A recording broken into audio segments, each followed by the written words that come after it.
Right, Kaz, you did say you were going to be nervous tonight and you didn't think it was going to be as comfortable as I did, but...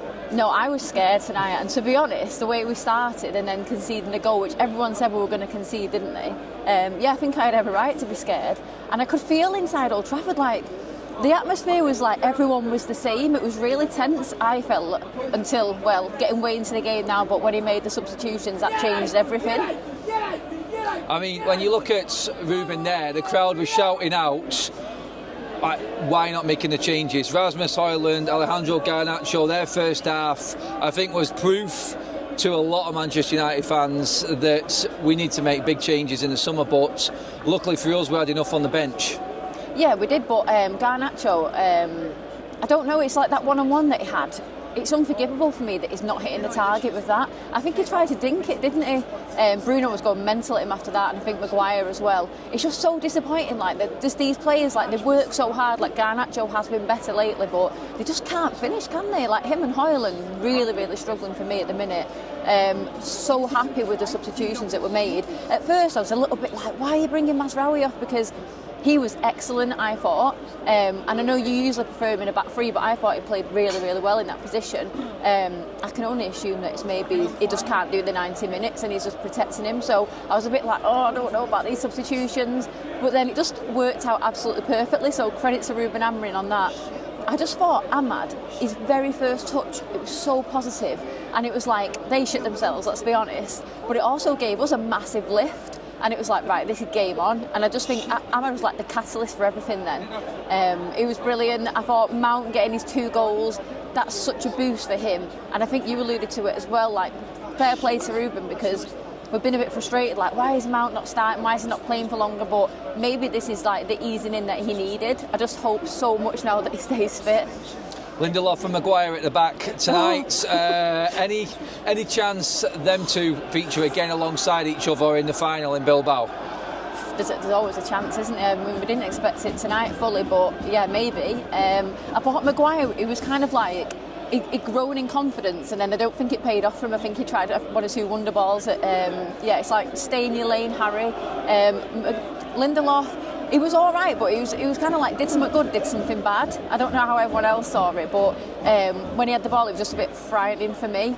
But overall, at the end of the day, I didn't think they really posed much of a threat. I thought the 1 goal they scored, I want to see it back. Their only shot on target. I want to see it back because it looked like Onana had it covered, and he made this like huge leap into the corner, and then all of a sudden it went in. And I was like, well, it looked like he had it covered and it went in, so did he make a mistake or did he dive too soon? I don't know, I need to see it back.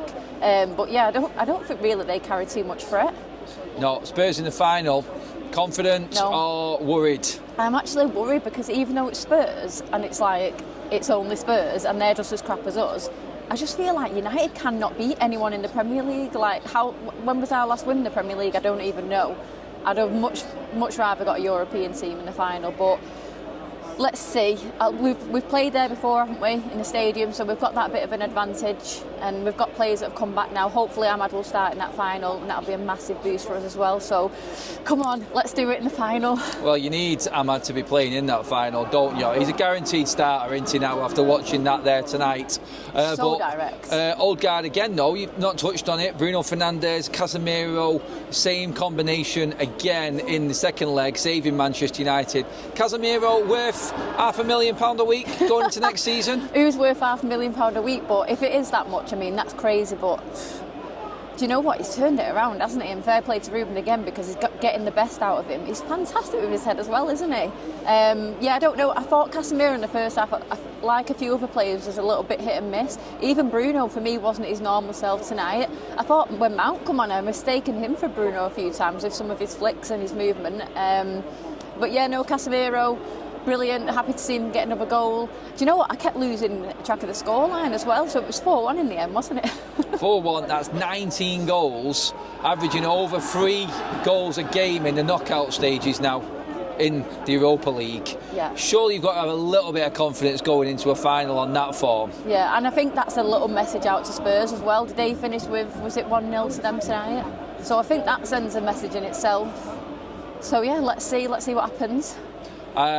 Mason Mount to start. I didn't ask you. Will you start him in the final? Would you drop Garnacho after that tonight? Is that proof enough that Mount's better than Garnacho, gives us a different option? For two reasons. One, Mount has been playing better than Garnacho, and two, because I really truly believe, as good as Garnacho can be, he's so much better as an impact sub. When he comes onto the pitch, he always plays better than when he starts. So for them two reasons alone, I would. But I suppose it depends how you line up against Spurs and tactically how you see it. But yeah, for me, I'm hoping Mount starts that game. I'm hoping Ahmad starts that game.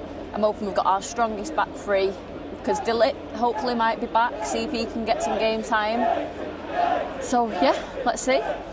Bruno alongside Casemiro, that's another question. Would you and drop Agate, because he looks like he's struggling, and you just said Mount to start, Ahmad to start. Yeah, we're struggling for a striker, but does Bruno sit into that midfield with Casemiro? Is it a case of getting your best performing players on the pitch now for the final? Because when systems have gone out the window, it's about game changers, isn't it, really? Yeah, now? it will be a bit of a gamble and a bit of a risk, and I feel like Ruben always does these things that you're not quite expecting, so I'm not sure. I think with Agate, I think what you've said makes complete sense, because he is a little bit shaky at times, but then he has games where he's really, really good, and I do think that him and Casemiro work quite well together. But like you say, to get your best players on the pitch, it's probably going to have to be. For me, Bruno can play anywhere, so it doesn't concern me if he plays deeper.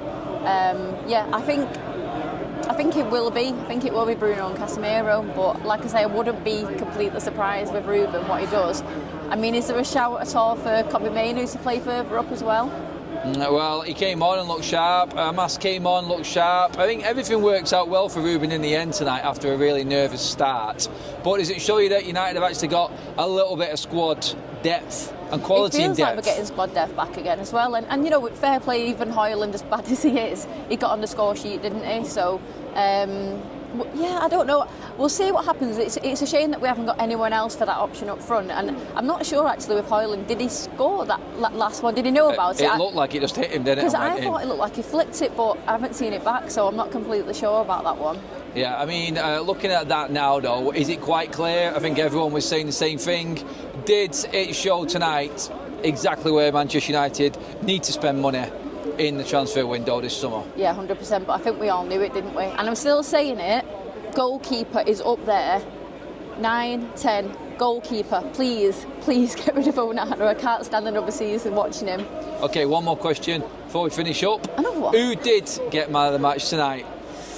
Ooh, Lenny Oro, absolutely amazing, and the calmness that he brings that man into defence, I think that's an understatement, because he's great at carrying the ball forward. I think he said he used to be a winger before he became a defender, and it makes complete sense, but for me it's just a composure. When he gets that ball in defence, he doesn't hack it away like everyone else. He's happy to just take a touch, take someone on, have a look up, play a perfect pass. I think he is one for the future. He's going to carry us forward. Happy Kaz tonight. Yay!